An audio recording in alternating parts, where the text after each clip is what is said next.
Setiap hari, tanpa sadar, kita memakai warisan ilmuwan Muslim. Saat mengetik di ponsel, saat membuka aplikasi, saat menghitung angka sederhana, semuanya bergerak dengan prinsip yang lahir berabad-abad lalu. Ironisnya, kita mengenal teknologinya, tetapi tidak mengenal penciptanya. Nama mereka perlahan menghilang, sementara karya mereka hidup abadi. Sejarah modern sering bercerita tentang kebangkitan Barat, tentang bagaimana Eropa keluar dari masa gelap dan menjadi pusat ilmu pengetahuan dunia. Narasi itu terdengar rapi dan meyakinkan, namun ada satu bagian penting yang hampir selalu dilewati. Dari mana ilmu itu berasal sebelum disebut sebagai milik Barat? Jauh sebelum universitas-universitas Eropa berdiri, dunia Islam telah membangun peradaban berbasis ilmu. Di kota-kota seperti Baghdad, Cordoba, dan Kairo, para ilmuwan meneliti alam dengan metode rasional. Mereka menulis buku, menguji teori, dan mengembangkan ilmu secara sistematis. Matematika tidak lagi sekedar hitungan praktis, tetapi menjadi bahasa logika. Kedokteran tidak berhenti pada doa dan ramuan, tetapi pada diagnosis dan observasi. Cahaya ilmu menyinari dunia dari timur. Namun, sejarah tidak selalu adil. Ia seringkali berpihak pada mereka yang bertahan paling lama dalam kekuasaan.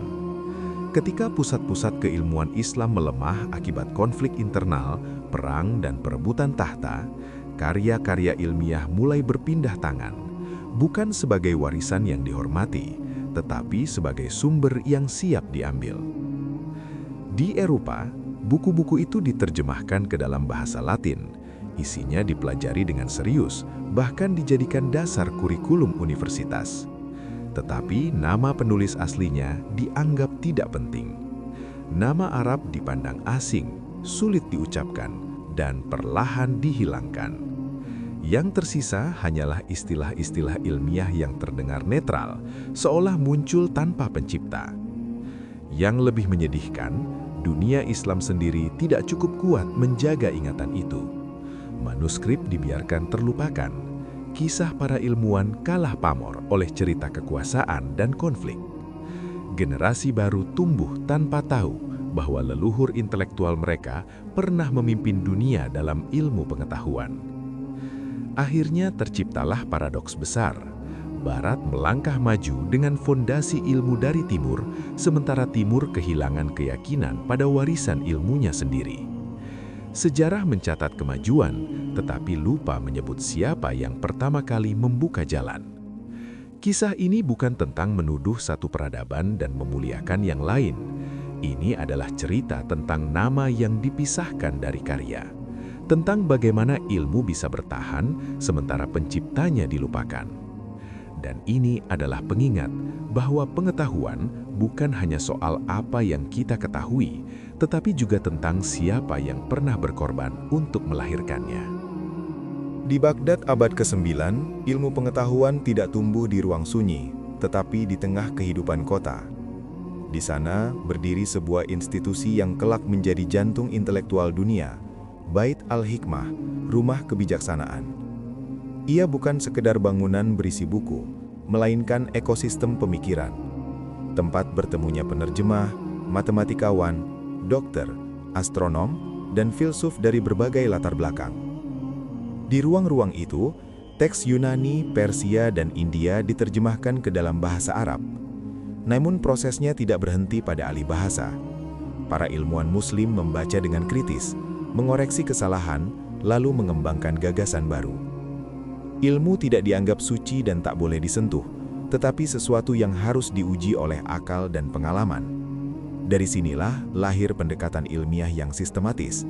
Eksperimen dilakukan berulang, observasi dicatat dengan rapi, kesimpulan tidak diambil dari asumsi, melainkan dari data. Cara berpikir seperti ini kelak disebut sebagai metode ilmiah, tetapi saat itu ia belum diberi nama. Ia hanya dipraktikkan. Negara mendukung penuh kegiatan ini. Para ilmuwan diberi gaji, buku dihargai setara emas, dan perdebatan intelektual menjadi budaya. Di dunia Islam kala itu, ilmu bukan ancaman bagi iman, melainkan jalan untuk memahami ciptaan Tuhan. Akal dan wahyu berjalan berdampingan. Namun kejayaan jarang bertahan selamanya. Perlahan pusat-pusat ilmu mulai terguncang. Konflik politik melemahkan stabilitas. Perebutan kekuasaan menggeser prioritas. Perdebatan ilmiah berubah menjadi pertentangan ideologis. Ilmu yang dulu menjadi pemersatu, kini terseret dalam tarik-menarik kepentingan. Ketika Baghdad diserang dan rumah-rumah ilmu hancur, dunia tidak hanya kehilangan bangunan, tetapi juga kontinuitas ingatan. Manuskrip tersebar ke berbagai wilayah, sebagian dijarah, sebagian dijual, sebagian dibawa keluar sebagai barang berharga. Ilmu yang pernah menjadi kebanggaan, kini menjadi komoditas. Di saat yang sama, Eropa sedang berubah. Melalui Andalusia dan Sisilia, teks-teks Arab mulai masuk ke barat. Para penerjemah Latin bekerja keras memindahkan pengetahuan itu ke bahasa mereka. Dunia barat menemukan harta karun intelektual yang selama ini mereka cari. Namun di titik inilah arah sejarah mulai berbelok. Ilmu diterima, tetapi asal-usulnya tidak selalu dihormati. Nama-nama Arab dipersingkat, dilatinkan, atau dihilangkan sama sekali. Fokus berpindah dari siapa yang menciptakan ke siapa yang kini memegang kendali. Bait Al-Hikmah mungkin telah runtuh, tetapi pengaruhnya justru menjalar ke seluruh dunia. Ironisnya, saat ilmu itu tumbuh subur di barat, dunia Islam justru semakin jauh dari tradisi ilmiahnya sendiri.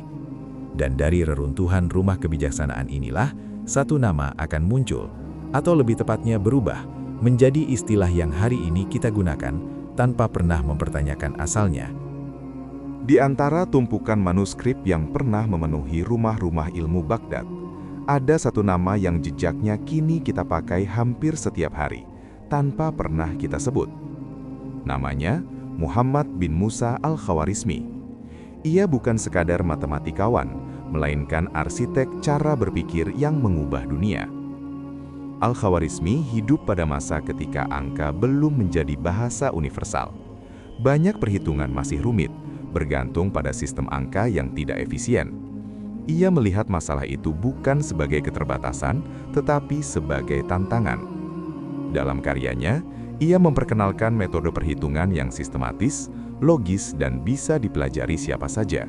Dari sinilah lahir sebuah konsep yang kelak dikenal sebagai aljabar. Kata itu kemudian menempuh perjalanan panjang. Dari bahasa Arab, ia diterjemahkan ke Latin, disesuaikan pelafalannya, dan akhirnya dikenal dunia sebagai aljabar. Namun dalam proses itu, maknanya tetap hidup, sementara nama penciptanya mulai memudar. Banyak orang mengira aljabar adalah produk Eropa, padahal akarnya tumbuh jauh di timur. Hal serupa terjadi pada karya lain Al-Khawarizmi. Metode langkah demi langkah yang ia susun untuk menyelesaikan persoalan matematika menjadi dasar cara kerja komputasi modern. Namanya dilatinkan menjadi algoritmi, lalu berubah menjadi istilah yang hari ini kita kenal sebagai algoritma. Setiap kali komputer memproses data, ia sejatinya mengikuti jejak pemikiran seorang ilmuwan Muslim abad ke-9. Ironisnya, semakin luas pengaruh karyanya, semakin kecil peluang orang mengenal dirinya. Di universitas-universitas Eropa, buku-bukunya diajarkan selama berabad-abad. Mahasiswa belajar isinya, dosen mengutip teorinya, tetapi jarang ada yang menjelaskan siapa penulis aslinya. Nama Al-Khawarizmi tenggelam di balik istilah teknis yang terdengar netral. Yang lebih tragis, di dunia Islam sendiri, kisahnya tidak selalu dirawat dengan baik. Generasi demi generasi tumbuh tanpa menyadari bahwa salah satu fondasi teknologi modern lahir dari peradaban mereka. Ilmu yang dulu menjadi kebanggaan berubah menjadi cerita asing di tanah kelahirannya sendiri. Al-Khawarizmi tidak pernah mengklaim dirinya sebagai penemu yang harus dipuja. Ia menulis untuk mempermudah manusia memahami dunia. Namun sejarah memperlakukannya dengan cara yang berbeda. Karyanya dirayakan, namanya dihilangkan. Pemikirannya dipakai, identitasnya dilupakan. Dari sini terlihat bahwa penghapusan tidak selalu dilakukan dengan kekerasan. Terkadang cukup dengan diam dan tidak menyebut nama, sejarah bisa mengubah pemilik sebuah warisan. Dan Al-Khawarizmi bukan satu-satunya. Masih ada tokoh lain dengan pengaruh yang tak kalah besar. Seorang tabib yang karyanya menjadi kitab suci kedokteran di Barat, sementara asal-usulnya perlahan memudar dari ingatan. Jika Al-Khawarizmi membentuk cara manusia berpikir dengan angka, maka Ibnu Sina membentuk cara manusia memahami tubuhnya sendiri. Di dunia Barat, ia dikenal dengan nama Avicenna, sebuah versi Latin yang terdengar asing dari nama aslinya. Nama itu begitu populer hingga banyak orang mengira ia adalah ilmuwan Eropa. Ibnu Sina menulis Al-Qanun fit Tibb, sebuah ensiklopedia kedokteran yang luar biasa sistematis. Buku ini tidak hanya mengumpulkan pengetahuan medis, tetapi juga menyusunnya dengan logika yang jelas, dari teori penyakit, gejala, diagnosis, hingga pengobatan. Selama lebih dari 5 abad, Qanun menjadi rujukan utama di universitas-universitas Eropa. Tidak ada buku kedokteran lain yang bertahan selama itu. Ironisnya, semakin lama buku itu dipelajari, semakin kabur identitas penulisnya. Mahasiswa mengenal Canon of Medicine, tetapi jarang tahu bahwa penulisnya adalah seorang Muslim dari Bukhara. Di ruang kuliah Eropa, Avicenna disebut sebagai otoritas ilmiah, bukan sebagai bagian dari tradisi keilmuan Islam. Ibnu Sina bukan hanya dokter, ia juga filsuf, ahli logika, dan ilmuwan alam. Ia percaya bahwa tubuh manusia harus dipahami melalui observasi, bukan asumsi. Ia menolak pengobatan berbasis tahayul dan menekankan pentingnya eksperimen serta pengalaman klinis. Cara berpikir ini terasa sangat modern, meskipun lahir 1000 tahun lalu. Namun, hidup Ibnu Sina tidak selalu mulus. Di tanah kelahirannya sendiri, ia kerap terjebak konflik politik. Ia berpindah-pindah kota, mengabdi pada penguasa yang berbeda, dan beberapa kali dipenjara. Karyanya dihormati, tetapi dirinya tidak selalu diterima. Dalam dunia yang sibuk berebut kekuasaan, ilmu seringkali menjadi korban. Ketika Eropa merayakan Avicenna sebagai pilar kedokteran, dunia Islam justru mulai menjauh dari tradisi ilmiah yang ia wakili. Buku-bukunya tetap ada, tetapi semangat berpikir kritis yang ia bawa perlahan memudar. Nama besarnya hidup di Barat, tetapi terasa asing di Timur. Penghapusan nama Ibnu Sina bukan dilakukan secara frontal. Tidak ada larangan atau pembakaran besar. Yang terjadi hanyalah proses panjang di mana identitas aslinya tergeser oleh label baru. Avicenna lebih mudah diingat, lebih nyaman disebut, dan akhirnya lebih sering dikaitkan dengan Barat. Kisah Ibnu Sina menunjukkan bahwa pencurian sejarah tidak selalu berarti mengambil sesuatu secara paksa. Terkadang, cukup dengan mengganti nama, sebuah peradaban bisa mengklaim warisan yang bukan miliknya. Dan masih ada satu tokoh lain, seorang ilmuwan yang mengajarkan dunia cara melihat cahaya, tetapi justru hidup dalam kegelapan pengakuan.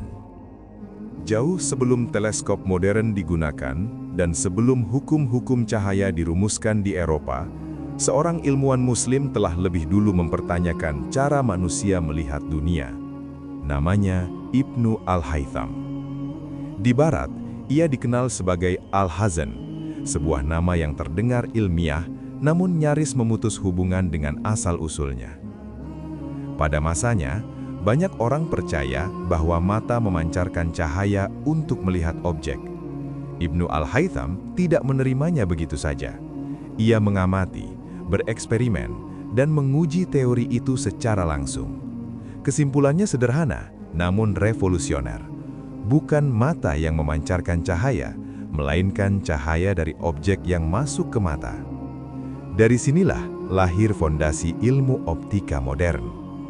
Karyanya, Kitab Al-Manazir, bukan hanya buku tentang cahaya. Ia adalah contoh awal metode ilmiah yang ketat. Ibnu Al-Haytham menuliskan hipotesis, melakukan eksperimen terkontrol, mencatat hasil, lalu menarik kesimpulan. Cara kerja ini baru diakui di Barat berabad-abad kemudian sebagai standar ilmiah.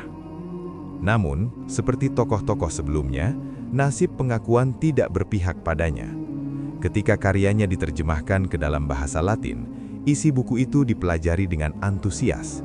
Ia mempengaruhi ilmuwan Eropa seperti Roger Bacon dan Johannes Kepler. Tetapi namanya semakin jarang disebut dalam konteks asal-usul keilmuan. Ibnu Al-Haytham sendiri mengalami hidup yang berat. Ia pernah berpura-pura gila untuk menyelamatkan nyawanya dari penguasa yang murka. Tahun-tahun hidupnya dihabiskan dalam pengawasan dan keterasingan. Dalam kesunyian itu, ia menulis dan meneliti, bukan demi pengakuan, tetapi demi kebenaran ilmiah. Ironisnya, dunia modern mengagungkan metode ilmiah tanpa mengenal salah satu perintis terawalnya. Banyak buku sains menyebut Galileo atau Newton sebagai pelopor eksperimen, sementara Ibnu Al-Haytham hanya muncul sebagai catatan kaki, atau bahkan tidak disebut sama sekali. Yang terjadi bukan sekedar lupa, ini adalah proses sistematis di mana ilmu dipisahkan dari konteks kelahirannya. Ketika sejarah sains ditulis ulang dari sudut pandang Barat, kontribusi ilmuwan Muslim diperkecil, disederhanakan, atau dilebur ke dalam narasi yang lebih nyaman. Ibnu Al-Haytham mengajarkan dunia melihat cahaya, namun sejarah justru meredupkan cahayanya sendiri. Ia menjadi contoh paling jelas bahwa penghapusan bisa terjadi bukan karena ilmu itu lemah, tetapi karena narasi yang memilih siapa yang layak diingat. Setelah nama-nama besar ini, muncul pertanyaan yang lebih luas. Bagaimana proses penghapusan itu bisa terjadi secara masif? Siapa yang diuntungkan dan siapa yang diam? Jawabannya terletak pada cara sejarah diterjemahkan, ditulis ulang, dan diajarkan. Penghapusan nama-nama ilmuwan Muslim tidak terjadi dalam satu malam. Ia berlangsung perlahan, nyaris tanpa suara, melalui proses yang terlihat akademis dan sah. Penerjemahan menjadi pintu masuk utama, dari bahasa Arab ke Latin, lalu ke bahasa-bahasa Eropa modern. Di setiap tahap terjadi penyederhanaan, bukan hanya pada istilah, tetapi juga pada identitas. Nama Arab dianggap terlalu panjang, terlalu asing, dan sulit diucapkan. Maka ia dipotong, dilatinkan, atau diganti. Dalam beberapa kasus, nama penulis bahkan diletakkan di catatan kecil, sementara isi buku dijadikan rujukan utama tanpa konteks sejarah. Generasi berikutnya membaca ilmu itu sebagai pengetahuan umum, bukan sebagai hasil kerja peradaban tertentu. Universitas-universitas Eropa kemudian membangun otoritas akademik. Mereka menulis ulang sejarah ilmu pengetahuan dari sudut pandang sendiri. Ilmu yang datang dari dunia Islam diposisikan sebagai batu loncatan, bukan fondasi. Narasi ini terasa rapi. Yunani melahirkan ilmu, Eropa mengembangkannya, sementara peradaban lain hanya berperan sebagai penjaga sementara. Masalahnya, narasi ini terus diulang. Di buku teks, di ruang kuliah, di ensiklopedia. Pengulangan menciptakan kesan kebenaran. Lambat laun, klaim itu tidak lagi dipertanyakan. Ilmu yang lahir di Baghdad, Cordoba, atau Bukhara dianggap sebagai bagian dari sejarah Barat karena berkembang di sana kemudian. Sementara itu, dunia Islam sendiri jarang melakukan perlawanan naratif.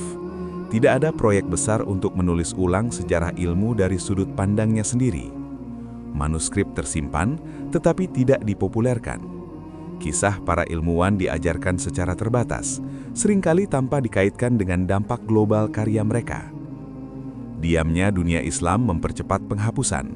Sejarah selalu memberi ruang lebih besar bagi suara yang paling keras dan paling konsisten. Ketika satu pihak sibuk menulis dan mengklaim, sementara pihak lain sibuk bertahan dari krisis internal, hasilnya hampir bisa ditebak. Ironisnya, penghapusan ini jarang terasa sebagai pencurian. Tidak ada perampasan fisik, tidak ada larangan terbuka. Yang ada hanyalah pengaburan konteks. Ilmu tetap dipelajari, bahkan dipuja. Hanya saja, cerita tentang siapa yang pertama kali merumuskannya tidak lagi dianggap penting. Di titik inilah penghapusan menjadi sempurna. Dunia modern menikmati hasilnya, teknologi, metode ilmiah, sistem pendidikan, tanpa pernah merasa perlu mengenal nama-nama di baliknya. Sejarah berubah menjadi daftar prestasi, bukan kisah manusia yang berpikir, berjuang, dan seringkali dilupakan. Pertanyaannya kini bukan lagi siapa yang mencuri, tetapi mengapa pencurian itu dibiarkan begitu lama? Dan jawabannya membawa kita pada satu kesimpulan yang tidak nyaman, bahwa hilangnya nama-nama besar itu bukan hanya kesalahan pihak luar, tetapi juga akibat kelalaian kita sendiri. Pada akhirnya, kisah tentang ilmuwan Muslim yang namanya menghilang bukan sekadar cerita masa lalu. Ia adalah cermin yang memantulkan keadaan hari ini. Penghapusan itu berhasil bukan hanya karena ada yang mengambil, tetapi karena ada yang berhenti menjaga. Sejarah tidak pernah netral. Ia selalu dipilih, disusun, dan diajarkan oleh manusia. Ketika satu peradaban terus menulis dan mengulang ceritanya, sementara peradaban lain berhenti merawat ingatan kolektifnya, maka yang terjadi bukan sekadar ketimpangan, melainkan penggantian identitas. Ilmu yang lahir di timur diberi paspor barat, lalu dikenalkan ke dunia sebagai milik baru. Kesalahan terbesar bukan pada penerjemahan, bukan pula pada kemajuan Eropa. Pengetahuan memang seharusnya berpindah dan berkembang. Kesalahan terjadi ketika perpindahan itu tidak disertai kesadaran sejarah. Ketika nama-nama seperti Al-Khawarizmi, Ibnu Sina, dan Ibnu Al-Haytham tidak lagi diajarkan sebagai bagian dari jati diri intelektual umat, maka generasi baru tumbuh tanpa akar. Akibatnya terasa hingga hari ini. Banyak orang Muslim mengagumi sains modern, tetapi merasa asing dengannya. Ilmu dipandang sebagai produk luar, bukan warisan sendiri. Kepercayaan diri intelektual melemah, padahal pernah ada masa ketika akal dan iman berjalan seiring, ketika bertanya dianggap ibadah, dan ketika meneliti alam dipandang sebagai cara mengenal Sang Pencipta. Mengembalikan nama-nama itu bukan soal nostalgia atau kebanggaan kosong. Ini tentang kejujuran sejarah, tentang mengakui bahwa peradaban dibangun secara kolektif, lintas budaya, lintas agama. Dunia tidak akan kehilangan apapun dengan mengakui peran ilmuwan Muslim.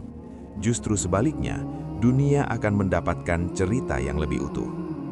Mungkin kita tidak bisa mengubah buku sejarah yang sudah dicetak ratusan tahun lalu, tetapi kita bisa mengubah cara kita bercerita hari ini. Menyebut nama dengan benar, mengajarkan asal-usul ilmu dengan jujur, dan yang terpenting, menumbuhkan kembali budaya berpikir, meneliti, dan menghargai ilmu. Karena sejatinya, ilmu tidak pernah memilih peradaban. Manusialah yang memilih apakah ia akan merawatnya atau membiarkannya diambil dan dilupakan. Jika ada satu pelajaran dari kisah ini, maka itu adalah peringatan sederhana namun tajam. Peradaban tidak runtuh ketika kalah perang, tetapi ketika berhenti menghargai pikirannya sendiri. Dan selama nama-nama itu kembali disebut, sejarah belum sepenuhnya kalah.